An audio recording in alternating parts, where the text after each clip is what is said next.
Richard, Chris, it's brilliant to see both of you here in Blackburn, which is quite a surprise to people, I think. I've been going around putting out flyers for today's meeting, and everyone continually asked me, is this a Zoom meeting? Because nobody believed you would actually be here in Blackburn. So I think if you can kick off just by telling us a bit about where you've been recently and what brings you here. Well, for me, I was in Egypt.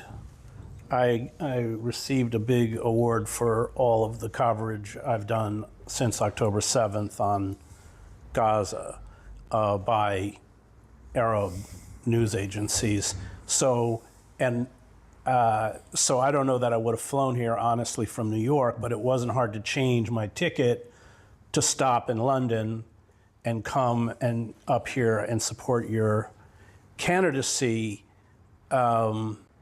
because there are so few people running for office who have clearly defined what for me is the most important, and I would call it not just political but moral issue of our age. If we don't stand up to this genocide, the consequences are catastrophic, not only, of course, for the Palestinian people, but for any kind of international rules-based system. And I think that's why so many people in the global South are acutely aware that this could presage, going forward, a savagery by the countries in the global North, or industrially advanced countries like Israel, as we begin to see more failed states, more mass migration, the disruption by climate change, and in the United States, we don't even have an option. I mean, we have a choice in the presidential election between Joe Biden, who is a war criminal, who's complicit in this genocide, and Donald Trump, who's a fascist. It's not a very palatable choice. So anything that I can do to support somebody, and I would say the other thing, the reason that I took the time to come is because it's not a new issue for you. You have a history of standing up on behalf of the Palestinian people, and that's important because those of us who have spoken out for Palestinian rights over the years, it's been very detrimental to our careers. I mean, we've paid a price for it. It's a little different now when you have a live stream genocide. And I'm a little distrustful, and I'm going to be quite frank about some of the people running against you who have somehow very quickly found this to be a convenient issue. I don't trust people like that. I want people who have a history of fighting the apartheid state of Israel and who I know have already paid a price, because these people play, as I have experienced, these people play very, very dirty. I mean, I get invitations to speak at colleges like the University of Pennsylvania, and then they mount a national campaign to get my invitation rescinded. They've done that more than once. So that's why I'm here. I mean, I also admire your work with Julian, and so, whatever small way I can help, I'm happy to be here and do it. That's kind, Chris, and I'm very grateful to you for coming and helping, and it's all part of the international campaign, because it also gives us, apart from campaigning here in Blackburn and trying to be elected, it gives an international platform to broadcast film as well, which is extremely useful. And what you were saying about cancellation of meetings, I recalled what Roger Waters went through on his recent tour of South America, right, where every country he went to, his hotel reservations were cancelled by the international hotel chains, and he ended up staying with friends. Richard, what brings you here? Well, Craig, I was recently in Iran. I was invited there to a film festival, and they presented me and a few others with awards for the work we'd done. There was also a journalist from Gaza who had come to be there, and it was really good because 90% of us have never been there before, and interestingly enough, Iran is not an Arab country, and yet they're the center of resistance right now. Without Iran, there would be no Palestinian resistance. Without Syria, there would be no Palestinian resistance. So, for me being here, it's we have to travel right now. It's the least we can do to come here and make the case for candidates like yourself, because like Chris was pointing out, I mean, you have a history of standing up for Palestinians. It's not something new. You're the architect of the ICJ case, if I can put it that way, and I think I should. And you know, that's caused a real problem for the Israelis, because they've been trying to curate this public image for 75 years, and now for the first time in a public international court, that's been decimated. Even though they're not adhering to it, that's a different problem. But you know, also, I know as a diplomat, you did a lot of work, and you could have gone on to become, you know, someone very big in Westminster, but you stood by your principles. And you know, I know how difficult it is in these environments. I mean, my parents didn't work for the Foreign and Commonwealth Office, but they worked in the diplomatic corps, and you know, they make it very, very hard for anyone with a conscience to stand up. And you've done that consistently, and also for Julian. I mean, you know, we've all been, us three, in court together, and you know, come consistently for Julian, and that's another issue. So I know that you're going to do right by the people of Blackburn, and you're also going to do right by the UK. You know, so just being British, I have to be here and support you, because I know you're one of the only people who would actually make a decent politician. You know, by default, politicians are really not good people. With you, that's the complete opposite, and I know you would do well by every other issue as well for this constituency. You know, I also lived in Pakistan a while. My parents worked in Africa and the Middle East, and then in Kashmir, India, Pakistan. So, you know, I know this is an area with a large a population from that area. And I care about them, and I have a sort of tie to them, even though I'm not from the place, but I did live there for a few years. So I know that you would be good for them, and I know that you would do right by so many issues, whether it's Syria, whether it's Palestine, whether it's Julian Assange and press freedoms, and even when it comes to the NHS and student tuitions. You know, they want to make it impossible for anyone to get by in life, even domestically. So, you know, we're fighting both international and domestic issues at the same time, and you're the man to do it. That's why I'm here. That's very kind. I was in Pakistan just a few weeks ago with Peter Oborne, which was a kind of journalistic visit disguised as a cricket tour, which was quite a fun way to do things. And one of the things that worries me is that I think Modi is watching what Netanyahu is getting away with very, very closely. And we've seen and obviously there have been the riots and killings and destructions of mosques in places like Gujarat.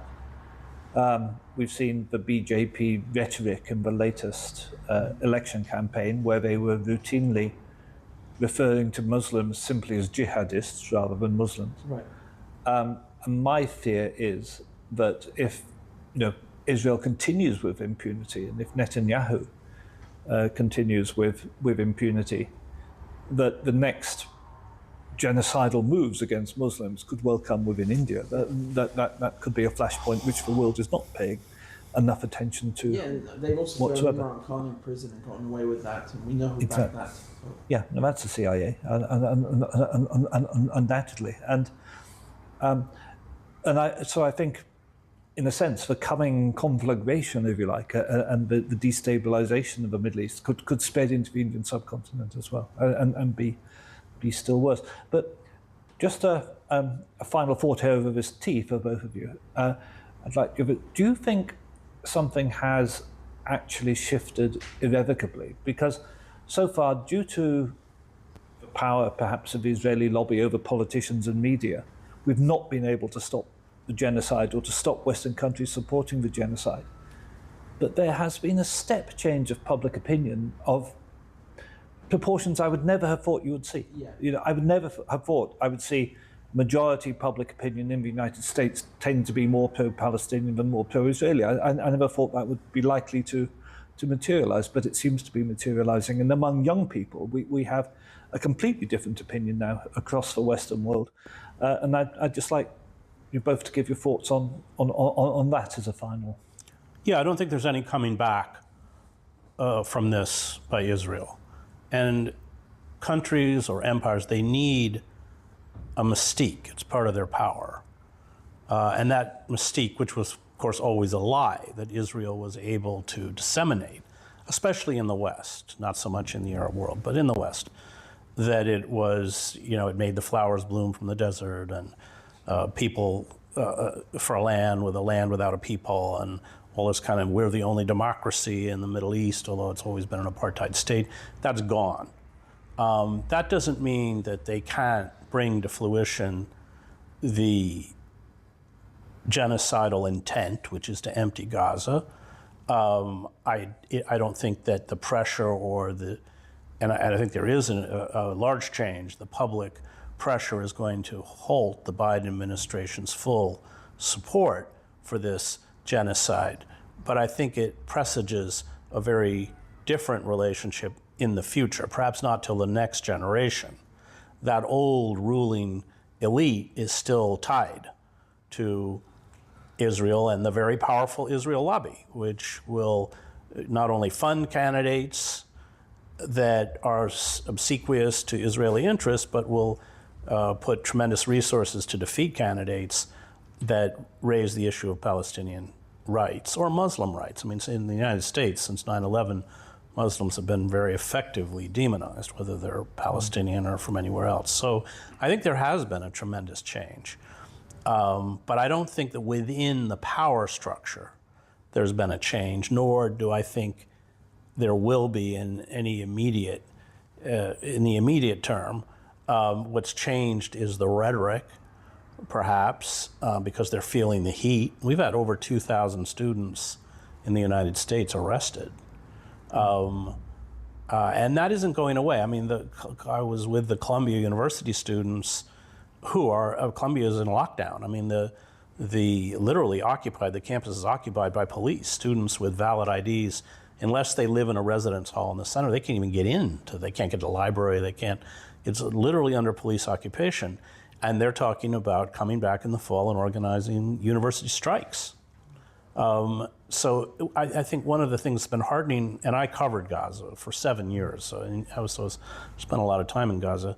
I think what's so heartening is not only the courage and the commitment on the part of these students, universities internationally, but the consistency of it. They have, month after month, they have not gone anywhere. And the numbers are still, so I am just so heartened and impressed. And as with all social movements, whether that's the civil rights movement, the anti-war movement, or the anti-apartheid movement against South Africa, those campuses play an absolutely vital role. And that's what we're seeing here, absolutely vital. So yes, I think there has been a change. Unfortunately, the only way to stop the genocide is for the United States to pull the plug, because 68% of munitions now, because Israel's gone through its stockpiles, are coming from the U.S., and neither Biden or Trump, either one would do that. But yes, I think within the court of public opinion, there's been a seismic change, and I don't think Israel is ever going to recover that kind of mystique that it had used quite successfully to essentially con, so many people in the West. Not so much outside the West, but certainly in the West. Yeah, I can only agree with what Chris is saying, and the thing is that we don't have a choice. I mean, we can't just change the political power structure overnight. So we do that by getting people like you and George elected, and all the other candidates in the Workers' Party elected, to do that bit by bit. And meanwhile, everybody else does they do what they can, and that includes students going out and occupying the campuses and protesting, and that includes also people on the ground. I mean, in Gaza, or even in the West Bank, you don't have a choice except to resist. And I know that's demonized, and we can get into trouble for talking about it. But this is covered by international law, and on that front, the Israelis are losing. I mean, if we look at, for example, on the Lebanese front, which is where they've succeeded in drawing away forces from Gaza, they've obliterated the Iron Dome defenses. I mean, it's literally recorded, even recorded. I've never seen anything like this where an army records its military activities every single day and posts them online with a geography lesson. This kind of transparency is unbelievable. And so that is unprecedented. The success of the resistance is unprecedented. Having George elected, having you elected, having hundreds of candidates put forward by the Workers' Party on this issue of Palestine, that's also unprecedented, and it has to be done. And so we have to do whatever we can and take all the wins that we can and all the wins that we get. And you know, this is never washing away for the Israelis. It's never ever coming back.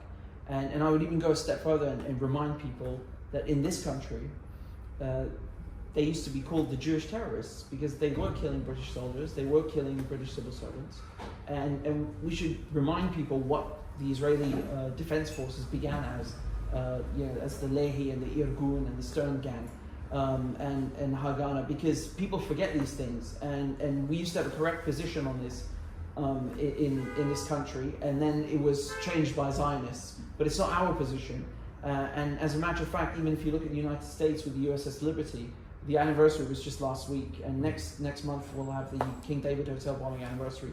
We have to remind people that the Israelis are not our friends. They all this mystique that they have is it doesn't, it's not compatible with the history that we have with them. They have murdered British citizens, they've murdered American citizens, and now more than anybody, they've been brutalizing Arabs. So just, for our own interests and for the interests of humanity, we have to stand up against them. And I think students, what they're doing is absolutely fantastic.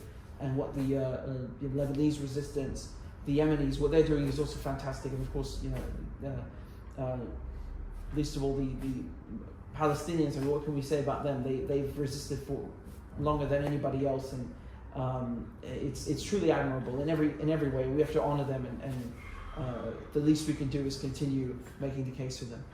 No, quite right, and it is of course a simple truth of international law that an occupied people have the right of armed resistance, which it turns out was in fact what the phrase that I used, which got me investigated and detained under the Terrorism Act, which is extraordinary.